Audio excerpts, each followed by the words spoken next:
right, so we are on the record in the matter of State of Utah versus Micah Smith. A major update from a Utah courtroom as the man accused of taking his young children, some just toddlers, on a near impossible mountain hike faced a judge. We're examining the shocking allegations against this dad and the unexpected statement of support the court received. We're on the case presented by Law&Crime. I'm Stewart.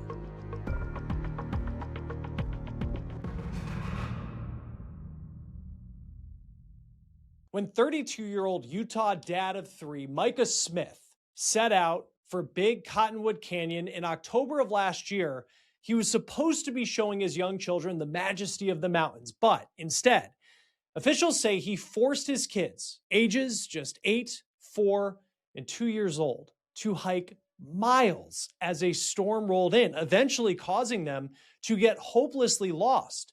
And that is when Smith allegedly decided the best plan was to go try and find help, leaving his children to fend for themselves overnight. Now he faces aggravated child abuse and child torture charges. Now, the details revealed in court paperwork are shocking. In charging documents, prosecutors write, quote, "The defendant's intentional and selfish act left his children in grave danger, with one of them dying and being revived multiple times and will never fully recover." So the question is, was this just an incredibly misguided decision made by an amateur hiker, or was Smith trying to deliberately hurt his children?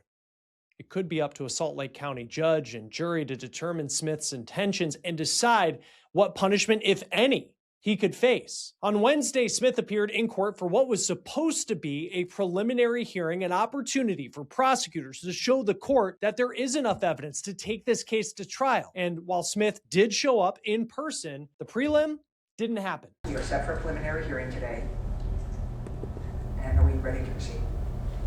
Your Honor, it's the defendant's intention to start the preliminary hearing. I don't know if you'd like me to start that process here, or we can come up to the lectern. If you're wherever you're most comfortable. And I'm fine right here, Your Honor. I've explained to Mr. Smith his right to preliminary hearings, right to call witnesses, cross-examine the state's witnesses, explain the burden of proof that the state would shoulder at a preliminary hearing. Mr. McCoy has done the same with Mr. Smith. He understands that those rights and is prepared to waive those rights and waive his right to a preliminary hearing today. All right, is that with consent of the state? It is, Your Honor. All right, so Mr. Smith, as you're aware, you were set for a preliminary hearing today, and that's where the state would have to show me at least probable cause that these crimes were committed and committed by you. You'd have the right to have your attorney cross-examine any witnesses. You could put on your own evidence, and you could testify yourself. So by waiving your right to today's hearing, we're going to treat it as if we actually held that hearing, and I found that threshold probable cause. Do you have any questions as to what that means? No, Your Honor. You want to waive your right to today's hearing? Yes. All right, so I'm finding that you're voluntarily doing so, and you are bound over as charged. Counsel, I should go ahead and enter not guilty, please, then? That would be our request, Your Honor. All right. And so with that, are we looking then for a pretrial conference date? Your Honor, if we could I spoke to the state about scheduling matters, and if we could set this maybe 4 to 6 weeks out for just a scheduling conference. All right, it would be a pretrial conference. Yeah, that's fine. After the short court appearance, Smith was transported back to jail, and a judge decided earlier this year that he needed to stay behind bars because he is still a danger to his children, his wife, and himself. Mr. Ross, what is the state's position on a request for a pretrial supervised release? That's a hard no, Your Honor. So what exactly do investigators think Smith did?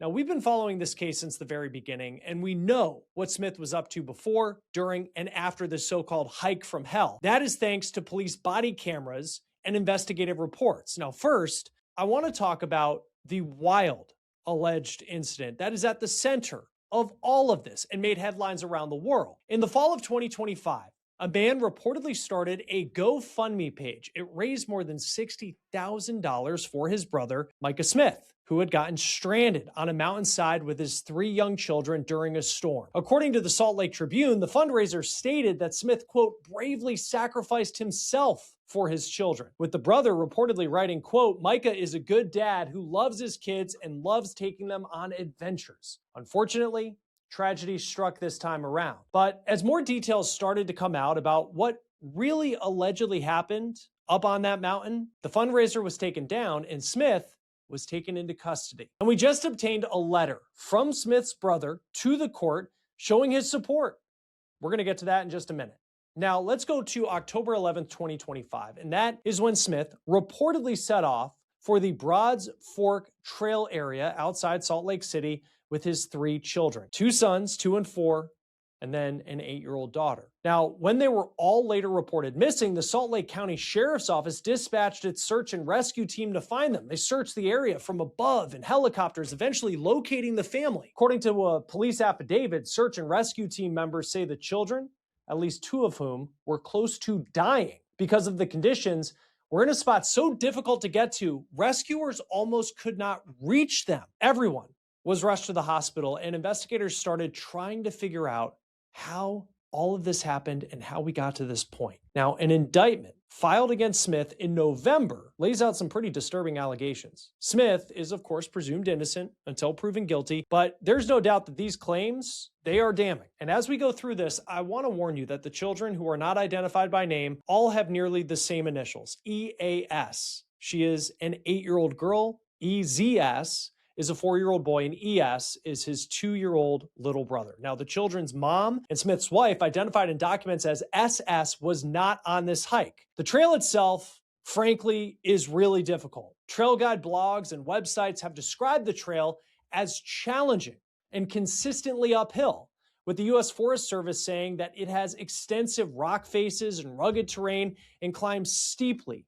to an overlook. And you have to think that those descriptions were written by people who regularly hike, who know what they're talking about, not just an amateur hiker, someone frankly like myself who would go out and probably call a lot of hikes difficult. But in this case, this was something more than just an average walk through the woods.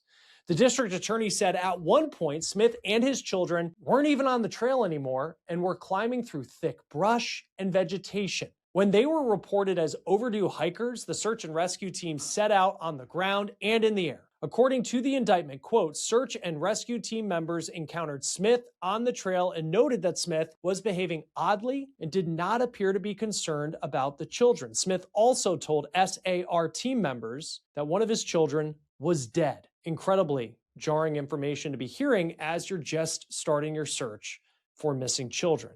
The indictment continues on to say, quote, members of the search and rescue team, Deputy Francho and Trooper Haney, deployed via helicopter and located EAS standing alongside a boulder with a few sticks stacked against it and were hoisted to their location. They noted that the children were not wearing much clothing, stating that ES was under EZS and EZS was mostly exposed, unconscious, and, quote, appeared lifeless. Those deputies reported they couldn't find a pulse on EZS, that's the 4-year-old, so he was taken to the hospital first. Since then, prosecutors have revealed that he suffered a stroke and he had a portion of his skull removed, and frankly, he may never fully recover from what is truly a nightmare. EAS, that's the 8-year-old girl, the oldest, she allegedly provided a ton of information to police about what allegedly had happened over the last 24 hours or so. Quote, EAS reported that on the day of the hike, they got snacks. She said Smith told her, quote, it was going to be a 9-mile hike and a 9-hour hike, but wasn't sure which. EAS described that she was tired at the beginning of the hike and ate snacks they were supposed to save. EAS said, quote, they climbed about 2 miles from the top, and they had to, quote, climb rocks and grab onto bushes. EAS said, near the top, the clouds started to come in,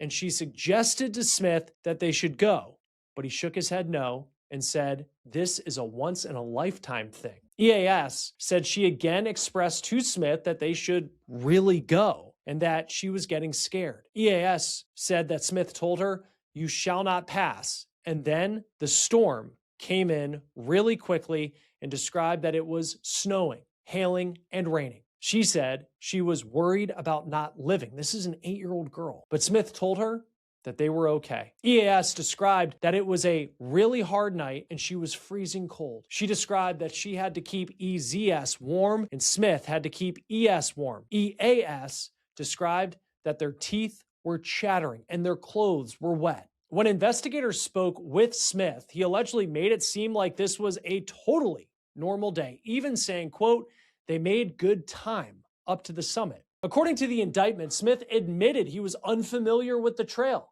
Quote, he also admitted that he did not check the trail reports or the weather prior to heading out for the hike. According to what Smith allegedly told investigators, he tried to create a shelter for them to cram into for the night and told the children to take off their wet clothes and huddle together for warmth. He reportedly confirmed that after ES fell and hit his head, he stopped breathing multiple times during the night, and Smith said he believes he did CPR on EZS for, quote, a large portion of the night, about every 5 minutes. And then there's this.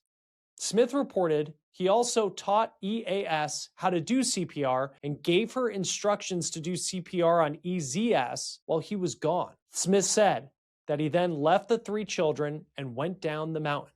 So he allegedly leaves his kids alone on a mountainside to go find help. He eventually came upon the search and rescue team on the trail. So a big question is, why didn't he turn back and head for safety as soon as there was an indication of this coming storm? Now, this is what Smith reportedly told investigators. Quote, Smith admitted that he considered turning around to the weather when they were close to the peak, but he wanted to finish the hike before turning around. Smith also said that the kids asked to go home, but he thought they would be okay and continued hiking. Smith said EZS, EAS, and ES complained about the hike through most of the hike, and he managed the complaints by taking breaks, giving encouragement, and playing games with them. But remember, this is a really challenging hike that they're on. Again, we are not talking about just a stroll through a city park. Smith said that, quote, they watched the weather come in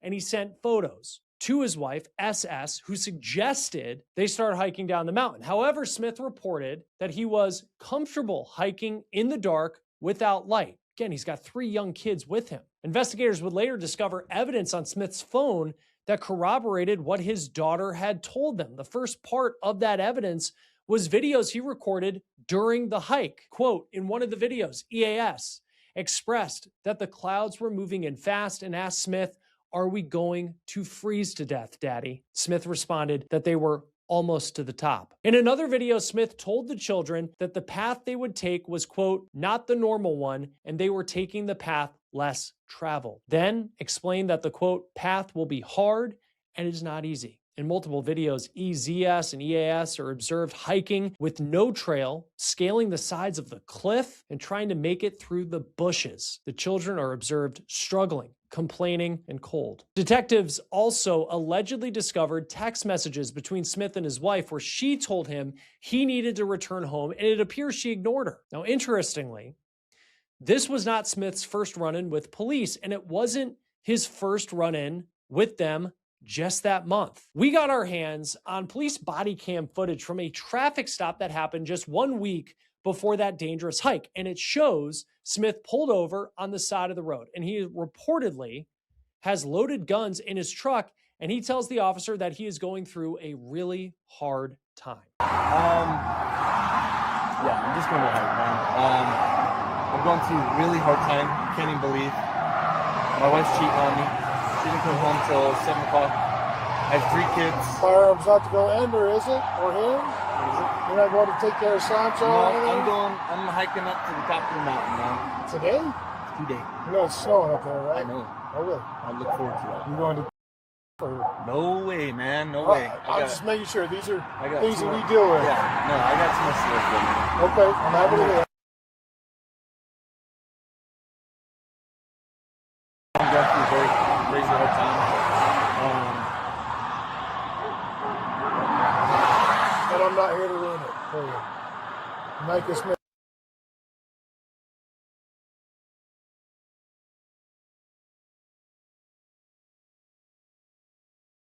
There's nothing I have that's Yeah, that's my partner. I'm joining the Air Force soon, so.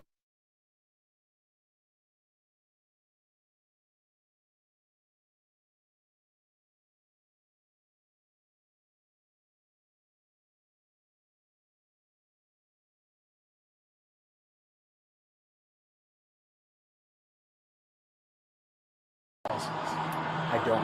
Okay, do you have registration and insurance on the vehicle? No insurance, no registration?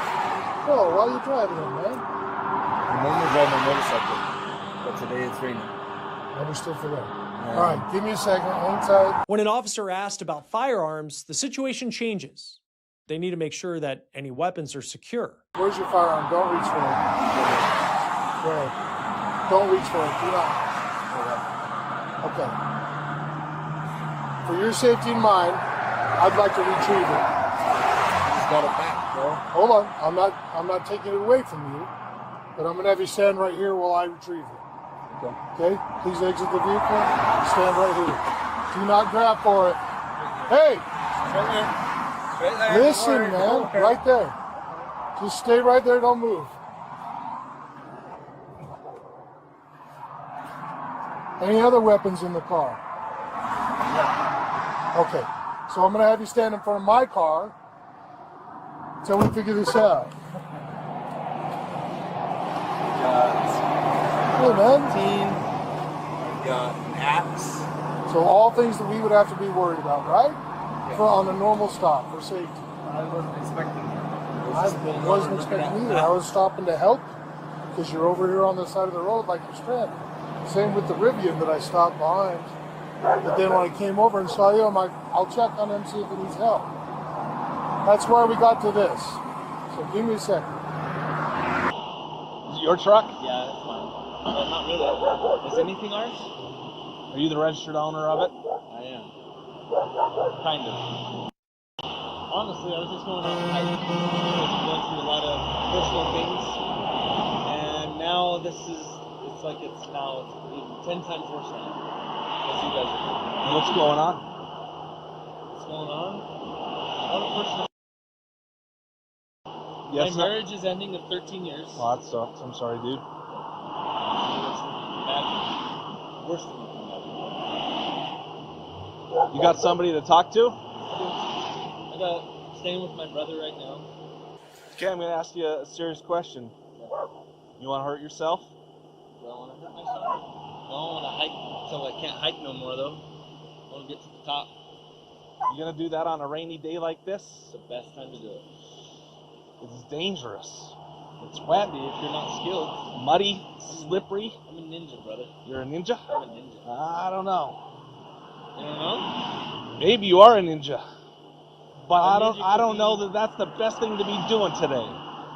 Might not be, but I've been wanting to go on this hike for 5 years. Where are you going to go hike? One week. I need the mental clarity. I need to go up there, man. How would you say, or what would you say if I said I was concerned about you, though? So, thank you, brother. I appreciate that. And I would rather you not do that today. I'd say, well, my brother Jeremiah said the same thing. First thing I'll do is get in my truck and drive there. And if I feel like hiking, then I'll see how far I hike. If I get to the top, I get to the top. Today you're not getting to the top. I'm telling you now, with the weather, you don't have the gear in your truck for it. Dude, You might be a badass, but Well, I'll tell you what, man. I've hiked barefoot, avalanche area, for miles and miles, with nothing but my dog, some underwear. all right. The officer explains the full scope of the violations: no license plate, no registration, no insurance, and bald tires. He makes it clear that the truck is not going anywhere, especially not up a mountain. The truck ended up being towed. So that was before the hike. What about after the hike? Now, we did talk about a judge determining that Smith needs to stay locked up until trial. And one of the reasons for that is revealed in court paperwork. It says on November 10th, 2025, the defendant was trespassed from Primary Children's Hospital for interfering with EZS's care and tampering with equipment. According to the documents, apparently Smith kept messing with a tube that had been placed in his son's head. Hospital staff allegedly told him repeatedly to stop, that this could make things even worse, but he reportedly did not listen. And the prosecutor also claimed that Smith has been charged with domestic violence for reportedly trying to attack his wife with an axe or hatchet, allegedly during an argument. So for now, Smith will stay behind bars. And again, he's presumed innocent until he's proven guilty. But with all of these claims stacked up against him, let's face it, it looks pretty bad if all of these allegations are true. Smith, though, does still have supporters, including his brother, Jeremiah Smith, who submitted a letter to the court in March. And according to Jeremiah, Smith worked as a subcontractor for Smith Builders Utah. And this is what the letter reads in part, quote, "Beyond being a dependable contractor, Micah is a deeply committed family man. He and his wife have been together for 13 years, and throughout that time, he has shown unwavering dedication to providing for his family. He supports his children not only financially, but emotionally, with love, presence, and genuine care. He makes time to bond with his kids and create meaningful experiences with them. He does what a father should do. He shows up, he supports, and he puts his family first. On a personal level, Micah and I share a close bond as brothers. We have always been loving and supportive of each other, and as his older brother, I have watched him grow into a responsible, hardworking, and caring man. I have always been there to guide him when needed, and I continue to support him in every way I can. I know his heart, his intentions, and the man he strives to be. I believe Micah is a man who deserves understanding and a fair opportunity to continue supporting his family and contributing positively to his work and community. On behalf of Smith Builders, I offer my full support for him. Sincerely, Jeremiah Smith." The judge and attorney scheduled a pretrial hearing for Smith for August. That will do it for On the Case, presented by Law and Crime. Subscribe to us on YouTube and Spotify, and we are also streaming on Peacock. I'm Chris Stewart. We'll see you next time.